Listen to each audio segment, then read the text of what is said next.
এতেকাফ একজনকে থাকতেই হবে, থাকতে বাধ্য। গ্রামের মধ্যে যদি একজনও ব্যক্তি মসজিদের মধ্যে এতেকাফ না করে তাহলে পেয়ারে মুসলমান গোটা গ্রামকে গুনাহগার হতেই হবে। এতেকাফের এতটাই গুরুত্ব। এমন এমন গ্রাম দেখতে পাওয়া যায় যেখানে 100 বাড়ি আছে, 200 বাড়ি আছে, 500 বাড়ি আছে, মসজিদ ভর্তি মুসল্লি, এতেকাফ করার জন্য একটাও লোক পাওয়া যায় না। মুসলমান একটাও লোক পাওয়া যায় না। কেন? এতেকাফ কেন থাকবে না? একজনকে থাকতেই হবে, থাকতে বাধ্য। গ্রামের একজন ব্যক্তি যদি এতেকাফ না থাকে তাহলে গ্রামের সবাই গুনাহগার হতে হবে। এতটা গুরুত্ব এতেকাফের।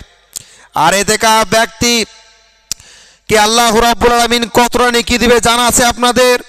দেখবেন পৃথিবীর মধ্যে মানুষ হজ করতে যায়, হাজি টাইটেল নেয়, কিন্তু শোনেন এমন কোনো হাজিকে দেখেছেন কিংবা এমন কোনো হাজি পৃথিবীর বুকে জন্ম নিয়েছে যে এই বর্তমান জামানায় দাঁড়িয়ে বলতে পারে আমি বুকের উপরে হাত রেখে বলছি আমার হজ আল্লাহ কবুল করেছে, মকবুল করেছে, আমার হজ আল্লাহর দরবারে গ্রহণ হয়েছে? এমন কোনো হাজি দাঁড়িয়ে বলতে পারবে? না না না, কখনো না।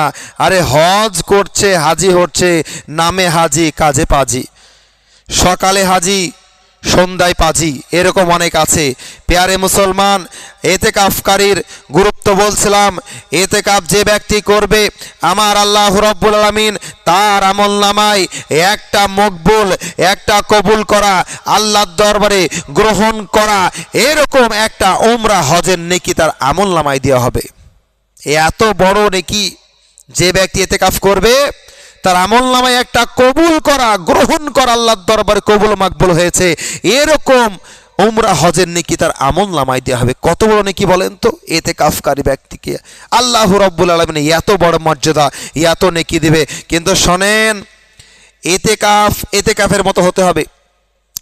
অনেক মসজিদে এতেকাফ থাকে, এতেকাফকারী ব্যক্তিকে দেখতে পাওয়া যায় যে মসজিদের মধ্যে এতেকাফ আছে, তো মসজিদে মোবাইল ভরে নিয়ে চলে এসেছে, দেশ দুনিয়ার খবর শুনবে। মসজিদের মধ্যে বসে আছে, বোর ফিলিং লাগছে, বোর ফিলিং, বাইরে বেরিয়ে গিয়ে ও দৃশ্য উপভোগ করছে, রাস্তায় কে যাচ্ছে কে আসছে উপভোগ করছে। এতেকাফ ভেঙে যাবে, এতেকাফ হবে না।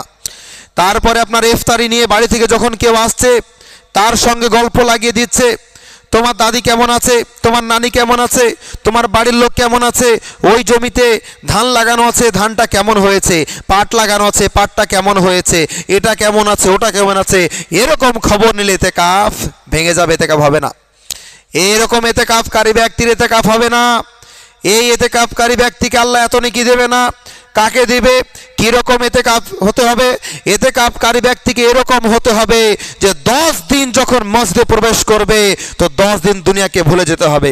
দুনিয়া লয় হয়ে যাক, ক্ষয় হয়ে যাক, ধ্বংস হয়ে যাক, বরবাদ হয়ে যাক, এতেকাফকারী ব্যক্তি ওদিকে কর্ণ দেবে না। এ হলো এতেকাফকারী ব্যক্তি। এক কথায় জীবিত লাশ হয়ে তাকে থাকতে হবে। পৃথিবীতে এমন করে থাকতে হবে যেন মনে হয় আমি কবরে আছি, কবরে আমি আছি, এইরকম ভাবে তাকে নিয়ত করে থাকতে হবে।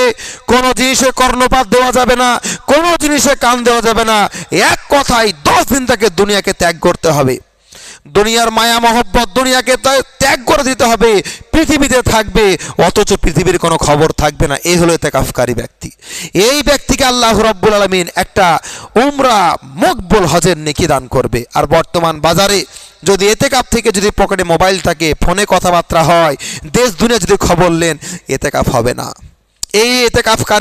এই এতেকাফকারীকে আল্লাহ রাব্বুল আলামিন নেকি দেবে না। এতেকাফের মতো হতে হবে। আর একজন ব্যক্তিকে এতেকাফ থাকতেই হবে। আশা করছি কথাগুলো আপনাদের কর্ণকুহরে পৌঁছেছে।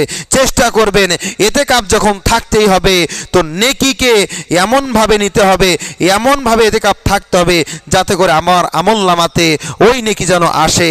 আর এমন এতেকাফ থেকেন না যাতে মানুষ নিয়ে হাসাহাসি করে। আল্লাহ রাব্বুল আলামিন প্রত্যেককে বোঝার তৌফিক দেন। আমিন।